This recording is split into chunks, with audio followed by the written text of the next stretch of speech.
Nung bata to, 2.5 months old na parbo siya. Hindi pa kami dito nakatira, doon pa sa Gentry. Pinahukayan ko na sa likod ng bahay. Sabi ko hukayan na at mamamatay na. Ben, tara na, uwi na. Uwi na.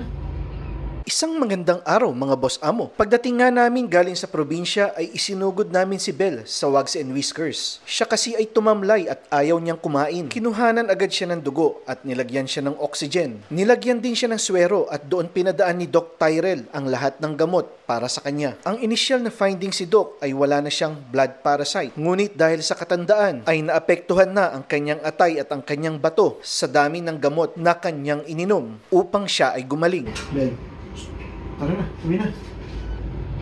Uwi na.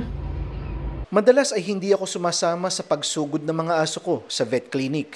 Ngunit iba ang pakiramdam ko sa tagpong ito. Napakababa ng kanyang enerhiya at kung pwede ko lang ibigay ang kapiraso ng aking buhay ay ginawa ko na. Pero critical natin, iba yung tsura niya.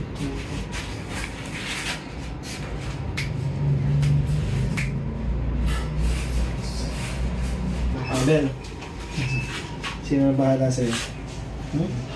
Hindi ka muna. Si Doc, ikaw na bahala.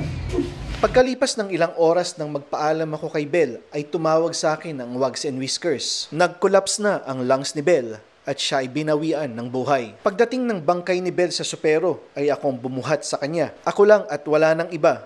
Parang nung maliit siya, parang nung tuta pa siya, na ako ang gumagabay sa kanya. Habang binubuhat ko si Belle ay bumabalik ang nakaraan. Siya ang isa sa mga dahilan kung bakit may supero ngayon. Siya at ang iba pang matatandang aso ko ang dahilan kung bakit namin binili ang lupang ito sa Amadeo. Ang lupang maging laruan nila at ng ibang mga aso ko. Ang lupang magbabalik sa kanila sa pagiging aso. At kahit na malungkot ay masaya na rin ako dahil sa nalalabing oras ng buhay ni Belle sa mundo ay siya ay namuhay bilang isang masayang aso.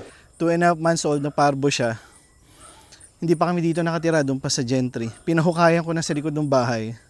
Sabi ko hukayan na at mamamatay na. Hindi naman namatay. Nabuhay pa ng 9.5 years old.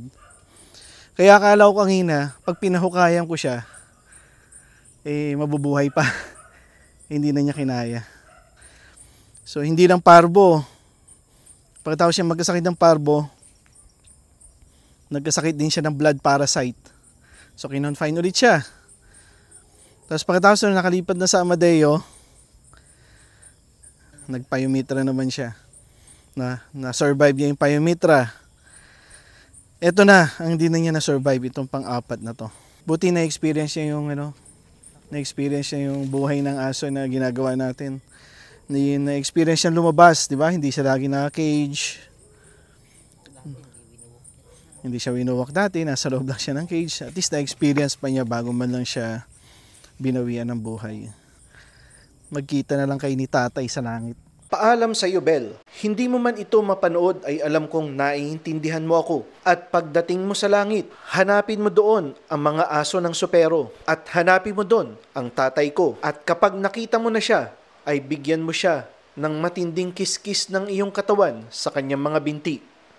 At sabihin mo sa kanya na iyon ay galing sa akin. At huwag kang mag-alala, Belle, dahil nauna ka lang. Darating din ang panahon na tayo ay magsasama-sama dyan. At alam ko na pagdating ng panahon na yon, ikaw pa rin ang beta at ako pa rin ang iyong alpha. Yun lang po sa ngayon at maraming salamat sa panonood.